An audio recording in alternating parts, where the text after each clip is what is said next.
Hey, it's Clayton, and this video is for men and women that are going through a breakup right now. And maybe you've got questions on your mind like, how do I get my ex back? Or how do I deal with this breakup? How do I fix things? How do I move on? Well, this video is going to uncover some faulty beliefs, or let's just say disempowering beliefs, that a lot of the clients that I work with are unconsciously holding on to, or sometimes very overtly holding on to, that are stopping them from truly feeling whole and complete again and being able to heal and get themselves back so then they can move on and make a clear decision around what they want to do, whether that's reconcile with a person or learn from the relationship and move on to the next. So as I read through these beliefs and outline them, I'm going to offer simple reframes that will help you and help your mind perhaps begin to adopt and create a different story around what's happening in your life.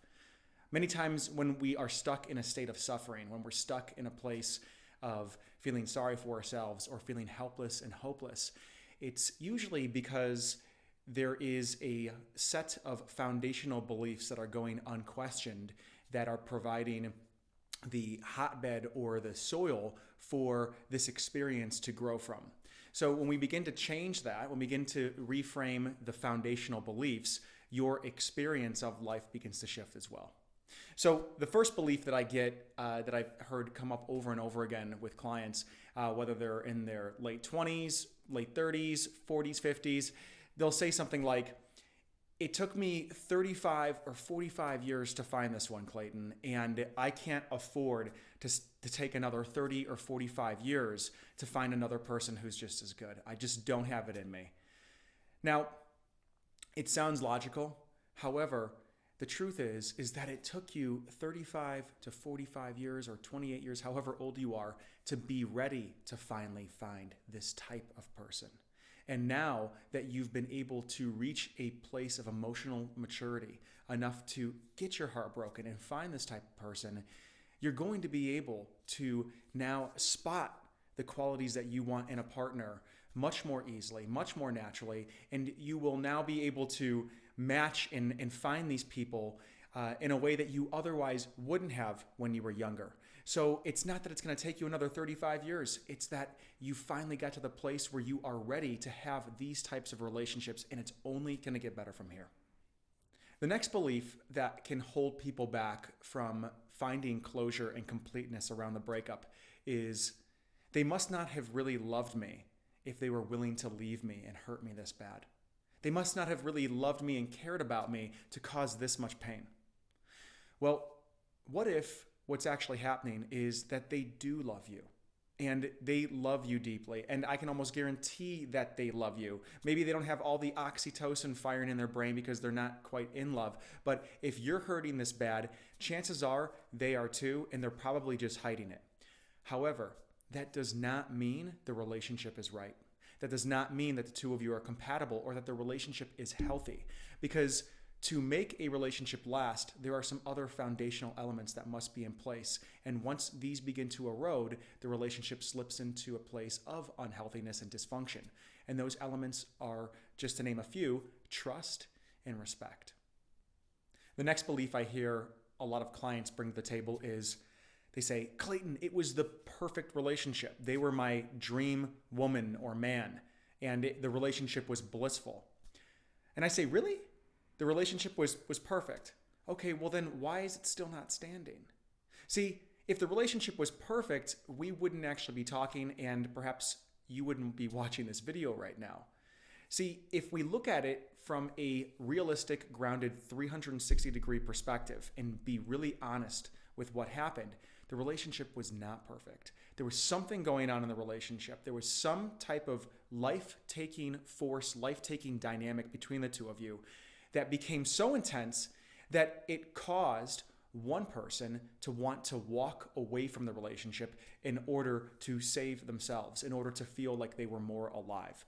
So if we don't look at it that way and we believe that the relationship was perfect and we fall in love with the romantic notion that we have been forsaken from this relationship bliss, we're not looking at the full picture, and rather we're falling in love and wanting to get back to a fantasy rather than the reality of the situation.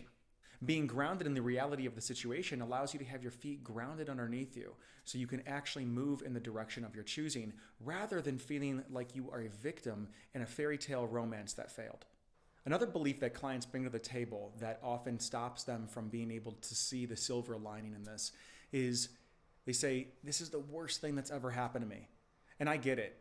I get it. I've been through breakups and I know that the feeling can be devastating. It can be crippling. It can have you sitting on the couch for hours just feeling into yourself and crying. And at the same time, what if the pain that you're feeling and the helplessness and the hopelessness that comes up are actually tools in disguise? What if these are the tools that you can use to begin to carve out a greater capacity for your own self-love, for your own authenticity, and for your own growth, for you to fully come into your own and create something even more powerful in the future? The trick is that it's going to start with you. It's going to start with you confronting these emotions and being able to be with them. See, when things are going well in life, it's very easy to push emotions to the side and ignore them. But that's not necessarily being completely honest with yourself. That's not being completely authentic with yourself if you're denying your emotions. It's impossible to deny your emotions now during a breakup. Or let's say it's very difficult to. In fact, what this breakup does is in many ways it forces you to surrender to them. And in doing so, you can begin to weave a stronger and deeper relationship with yourself. And when you've got a stronger, deeper, connected relationship with yourself, this provides the blueprint for you to be able to create that stronger, deeper relationship with other people as well. Because we cannot create better relationships outside of ourselves than the one that we have with ourselves. And another belief that a lot of clients bring to the calls that I have with them after going through a breakup is, what's the point of ever loving again? What's the point of ever putting myself out there if this is how it's going to end? Well, my reframe on that is that it doesn't have to be that way. In fact, this could be the moment in your life where everything begins to change. And through feeling like you have lost yourself, through feeling completely confused and like you have perhaps wandered off the path, you have the opportunity to truly find yourself again. And my recommendation to you is to hire some outside help. Whether it's a therapist, whether it's a coach, whether it's somebody that you trust, get an objective perspective to help guide you and stand next to you and hold the mirror up and show you the parts of yourself and the parts of the situation that you may be too close to see. Because what that will do is it will allow you to use everything that's happening and exponentially move your life forward and move into greater integrity with who you are. My name's Clayton Olson, and if you are interested in contacting me personally, my email's below this video. Please like, subscribe, throw down a comment if you have one or a question, and thank you for watching.